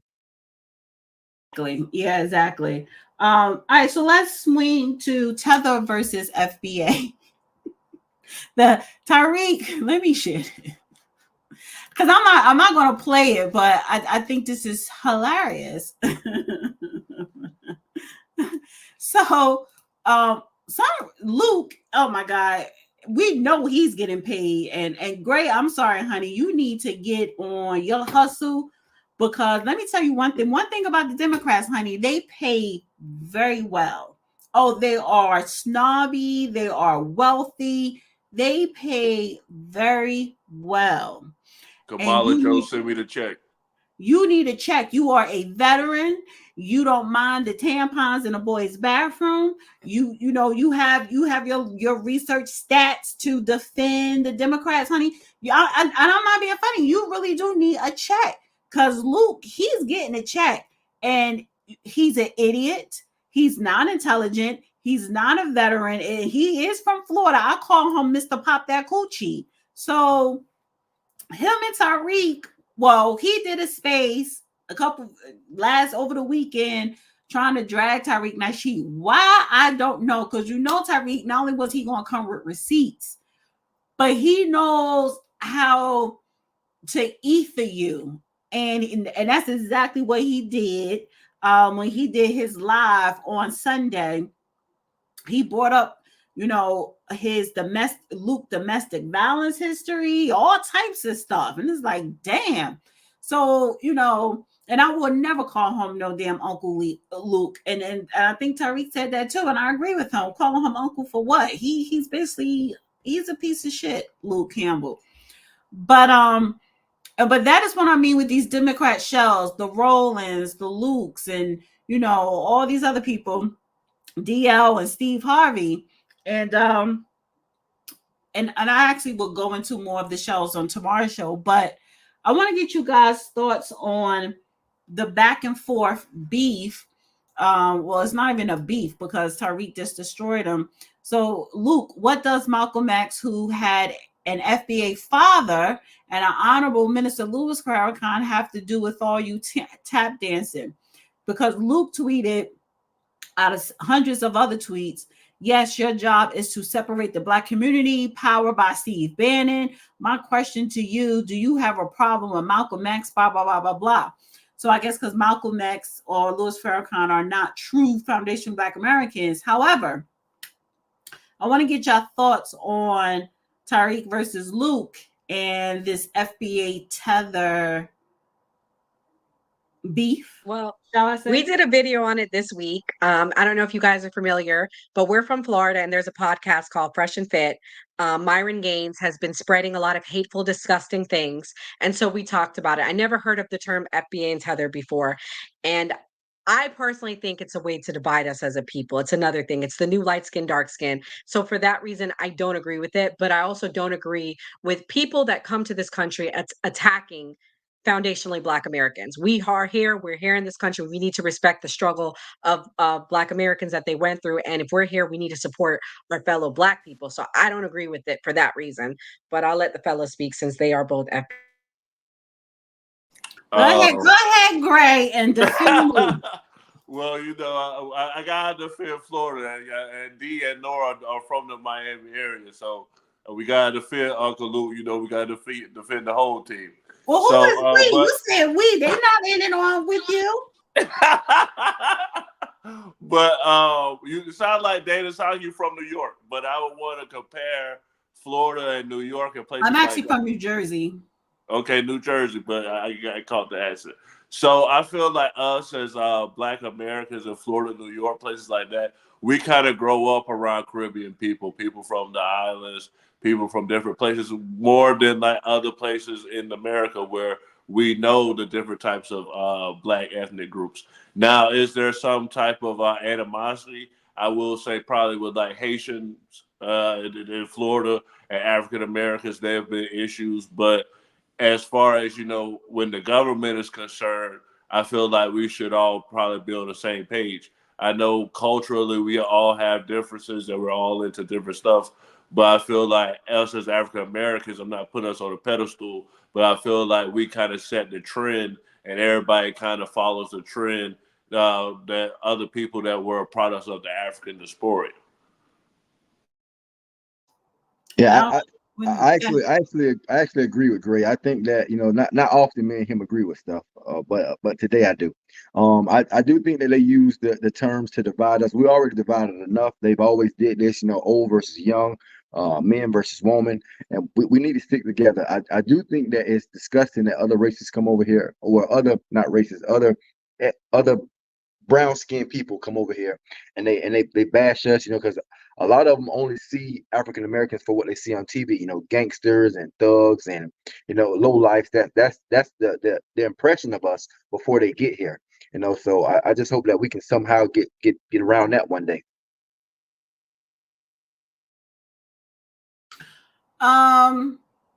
D, are you FBA? Yeah, yes, ma'am. Yeah. Yeah, so okay. The term tether, that came from that movie Us. And it's basically like you come somewhere new, or like you have a disregard for what is currently there, like you're a fraud or something like that. I didn't pull up the definition, but I have seen, right, because I mean, growing up, I grew up tri-state area in East Orange, New Jersey, so it's mixed. But so when you have like immigrants, Black immigrants to be specific, that come over here, they're automatically going to be living in the Black community. So that's nothing new. The problem is when you see the increase really in the early 2000s, where you had a lot of Africans immigrating over here, the new Black immigrants, particularly from the continent of Africa, they came here with that negative perception of Black Americans, or no perception at all, or just don't know any history. So again, going back to the economic uplift that certain immigrants have gotten, and they do pit them against Black Americans. That is a real thing. So they already come over here with this negative stereotype of us. And it's more so a lack of respect. But this whole conversation with Tether versus FBA, yes, I will put that on Tariq Nasheed, but it's only to the fact of reparations, where you have the Narcan and Cobras who want to lump up the Pan-African Afro descent of all Black people throughout the African diaspora. We should have one reparations in one pot and all share it. And Black Americans like, no, it should be separate, because what happened to Gray? Oh, here you go. Because CARICOM, that is just for Caribbean. So Nora, you're gonna be in the chat from CARICOM. My son, his parents, they came over here from Jamaica, and he was born here. So my son will be getting a check from CARICOM and from America. That's how I put it. Well, so for when we're talking about for the purpose of reparations, it has to be separate, right? And you have a lot of people that don't want it that way. And that's how this whole Tether versus FBA started. And then because before that, it was FBA versus ADOS. It's social media, you know. But I want to go to Nora, because you are Jamaican and Moroccan. Yeah. My grandkids, you know, they're Black American and Egyptian, because their father is Egyptian. He was born here, but his parents came here, but then he went back to Egypt for his formative years, and then he came back here as a teenager. So yeah, they're Black American and Egyptian, and they're Muslim. Are you Muslim? No, I'm not. I'm Christian. Okay. So your father, who's Moroccan, he was Christian too? No, my father is Muslim and my mother was a Christian. And Really? somehow they still made it work. marry? Well, Muslim men, they can marry non-Muslim women, but a Muslim woman can't marry outside a non-Muslim man. I think that's what it is. But Right. okay.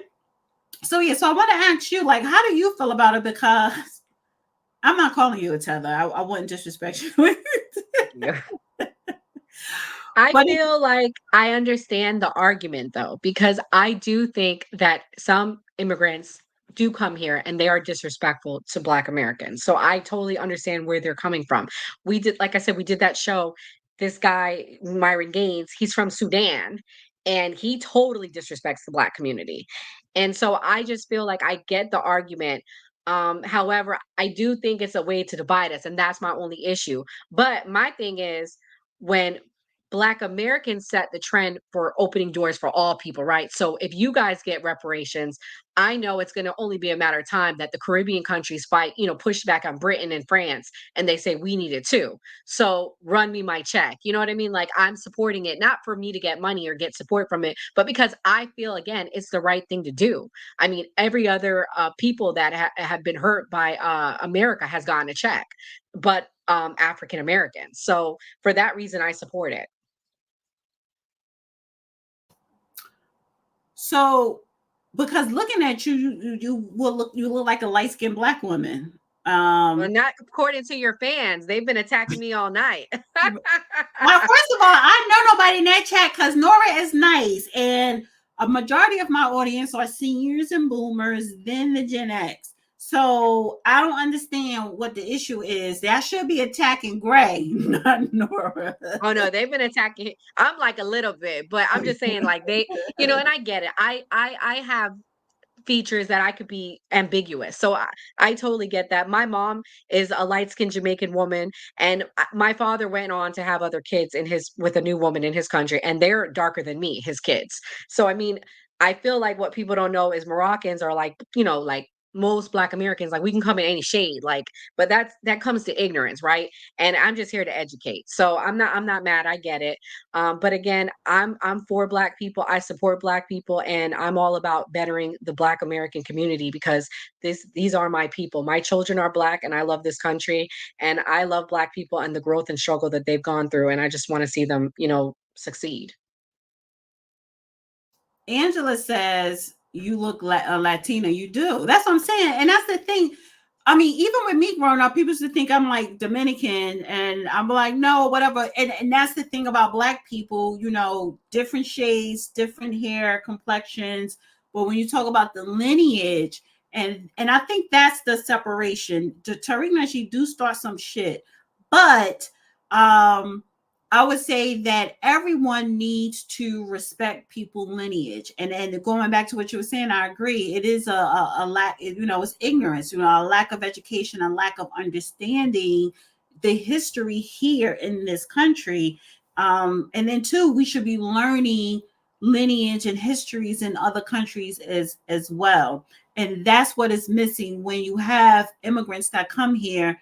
They're coming here for the money, for the economics of it, for the freedoms to pursue happiness or whatever.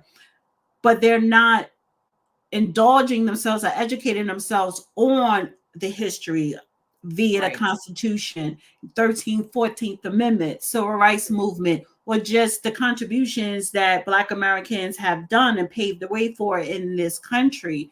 But then you have people like yourself who are well educated on that, right? So, and trust me, like Tariq Nasheed is not talking to someone like you, but definitely talking to someone like Luke, Yeah.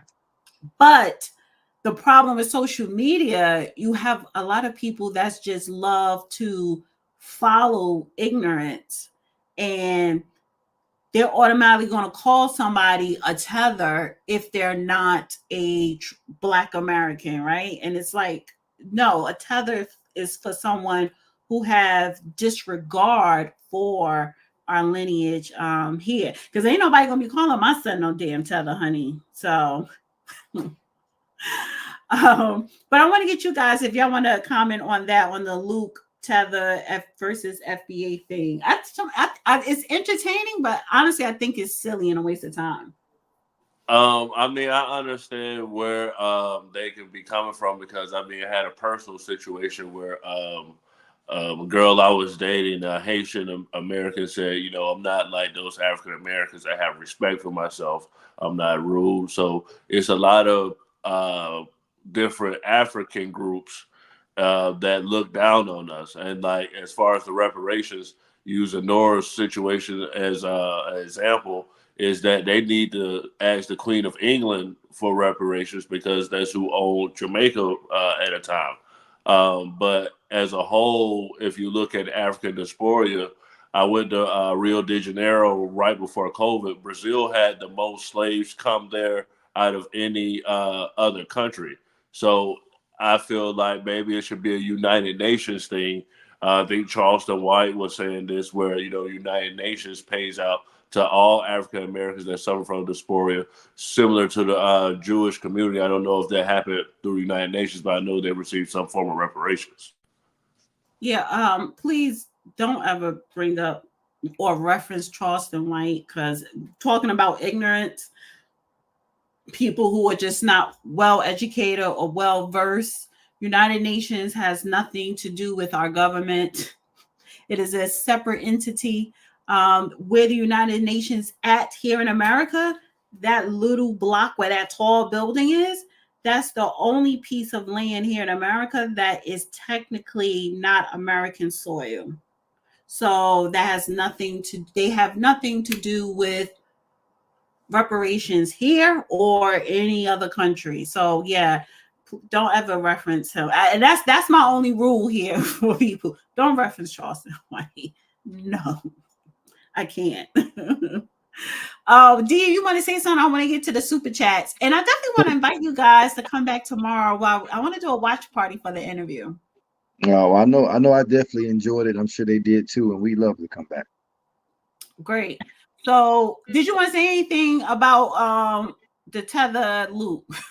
No. You guys got it. All right, wait a minute. What is it? Okay, let me do this. All right. Let's see here. All right. Boosted. LOL. Did you read the border deal? It didn't close the border. It actually threw a funnel on it with how many they process a day. And it included more funding for wars, which Republicans wanted separate. Exactly. That's why they the Republicans did not sign off on that bill, that border bill. So my response to that is that you're not going to get a perfect bill. And Senator Langford and someone that's very conservative actually helped document this bill. The Border Patrol actually endorsed this bill. So a lot of people wanted this bill to pass. I know that's the phrase that we're putting out there, but if you look at the statistics now, it's working. So hopefully, like Kamala Harris or whoever gets in office makes it even better. Yeah, it's working now because they have to throttle it down before election. They need something to run on, and like I 100% agree with Trump. Let's not push a bad deal through just to say we have a deal. It's only we got 4 or 5 months left. We'll deal with it, and once Trump get in office, he'll definitely make a better one. All right. Thank you, 1-800 Black. I am from the eBay and lived in Orlando for 26 years. I like to go back. Loved it. Donald Trump was being sarcastic, if anything. So that was from early in the first 30 minutes of the show. Thank you, Walter. Thank you so much.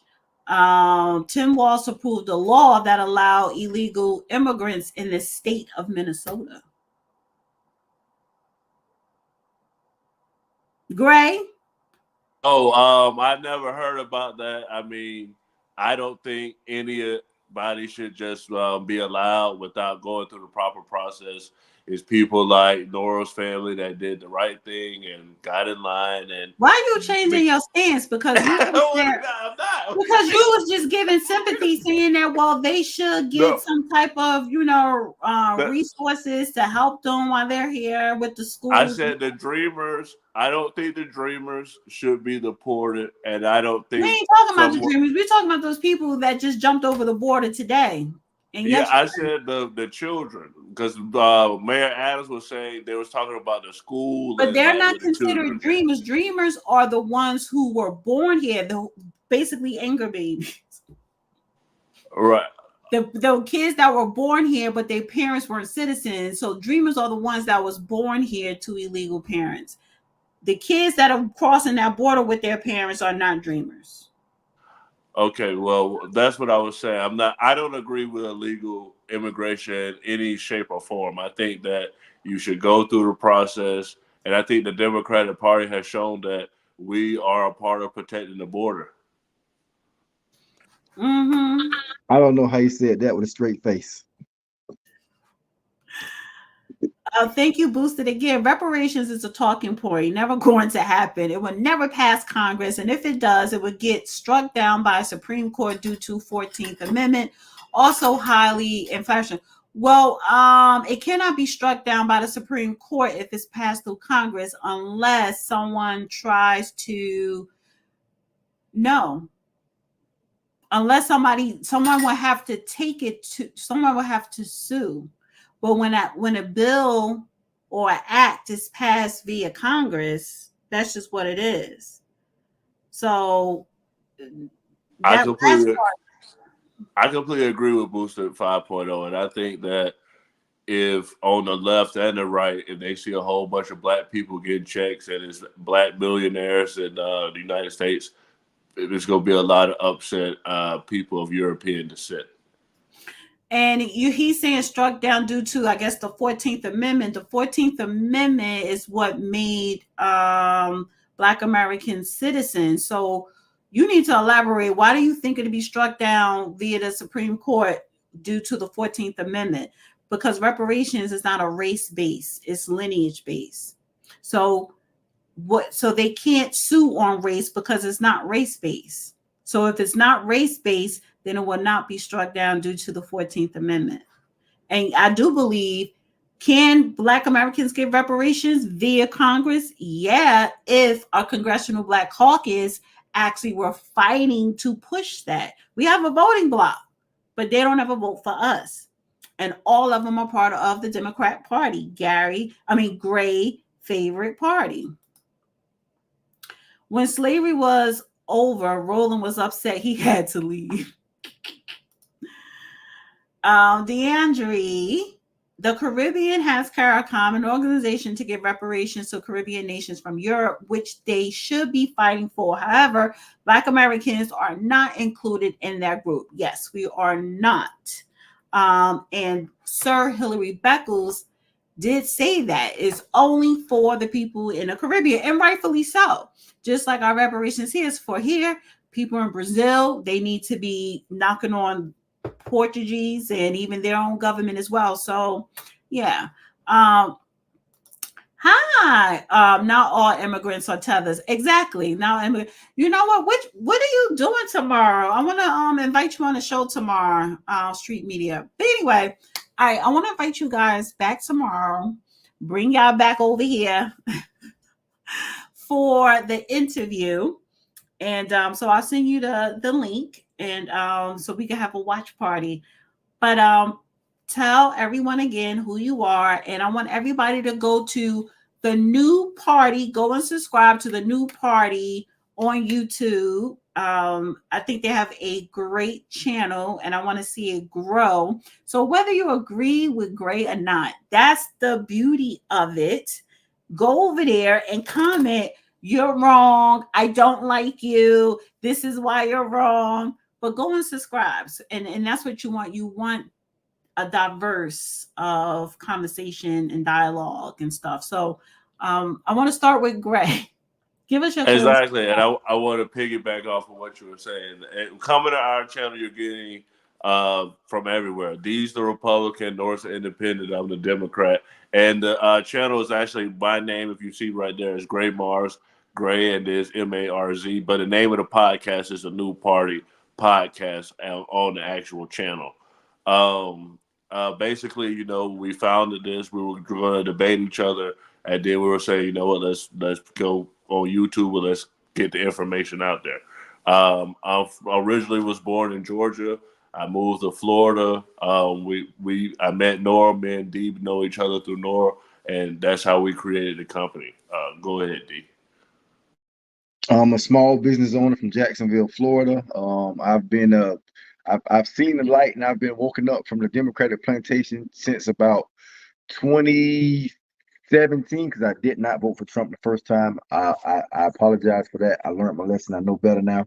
But you know, I've been doing this, and I try to spread the word, even though I get demonized and called a race traitor or Uncle Tom, all that stuff. You know, because I woke up and did my own research.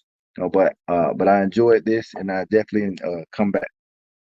Go ahead, Nora.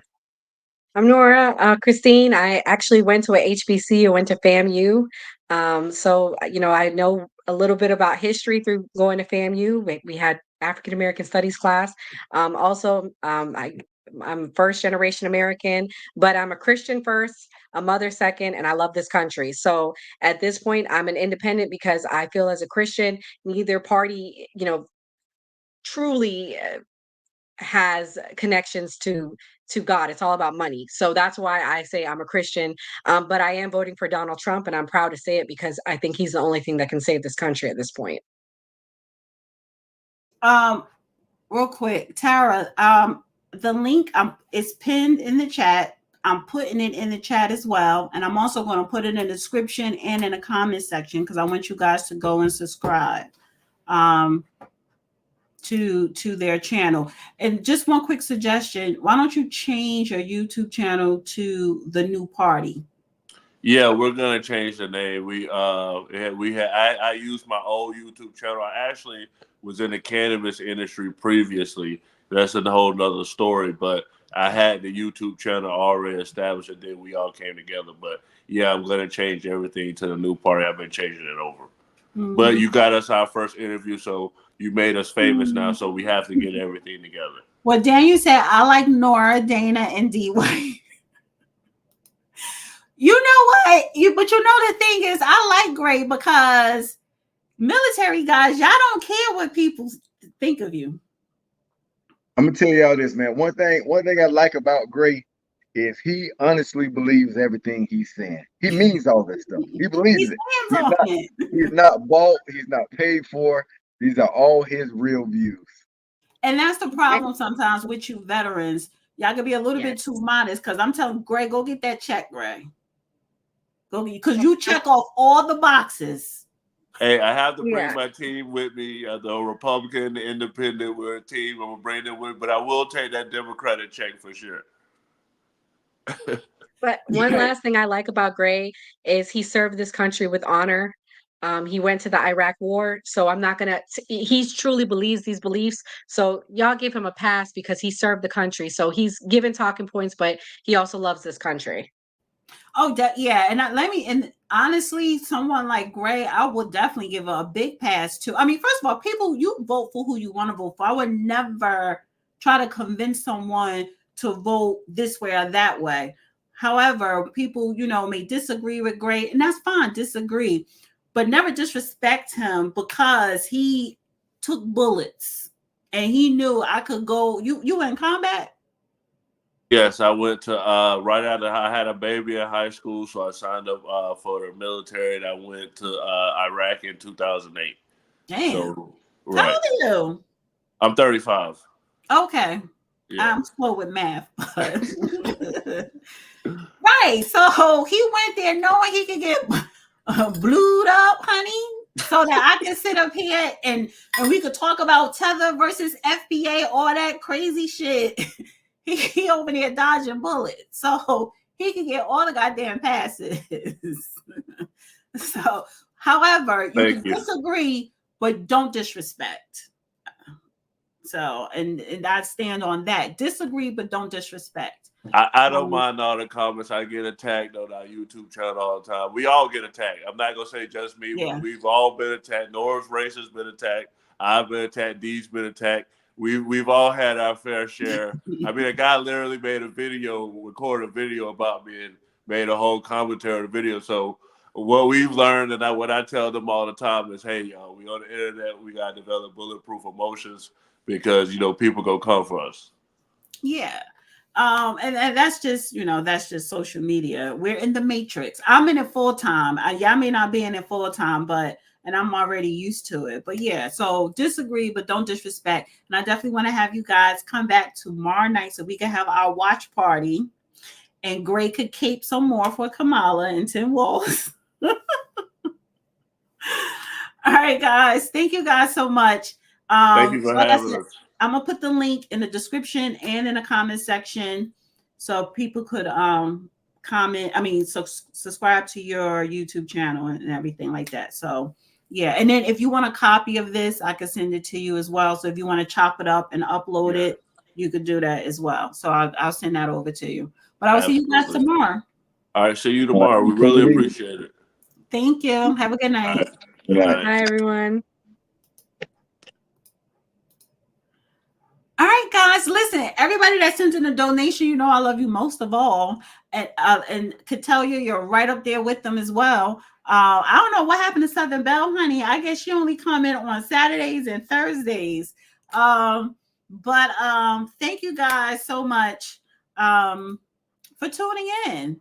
And I think so tomorrow I'm going to start the show at 8:30. There's no Man Up show this week. The judge is out of town, honey. He got his movie premiere. So I'm gonna start the show, and it's a special show. It's going to be the interview watch party at 8:30 because I believe the interview is at 9. If it's at 8, then I'll start at 7:30. But I'm gonna start at 8:30, and so everybody could come on in, and then we'll play the interview at 9. And I'm gonna have the New Party podcast back on here. I think they did a great job. Go to their channel. Don't put the New Party in the search bar on YouTube because it's under Gray's name. So just go to the link. The link is pinned here. I'm gonna pin it in the description and pin it in the comment section. And I want you guys to go there. Dana, can we get a quick stand up? Why would I do that? Why? F your feelings. Why would I get up and twirl for you? And you only sent, first of all, you sent in $2. So not only is that disrespectful to ask a woman to get up and twirl for you, you sent in $2 for me to do it. That's not even something like enticing that I would say, maybe I'll think about it. What? Get out of here. You sound crazy. We need a live interview. Right. Is it pre-recorded? Damn. I'm still going to play that shit. So, all right, guys. Thank you guys so much. Please like, share, and comment below. And I will see you guys tomorrow. Oh, my God. And I forgot to play the Cam Newton. I'll do it another day. Yeah, honey. I do not turn for tricks. Exactly. Damn sure not no $2 tricks. All right, guys.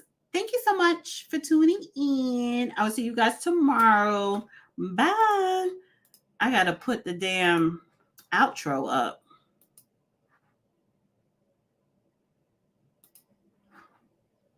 Where is the outro? Is this the right one? I think it's this one.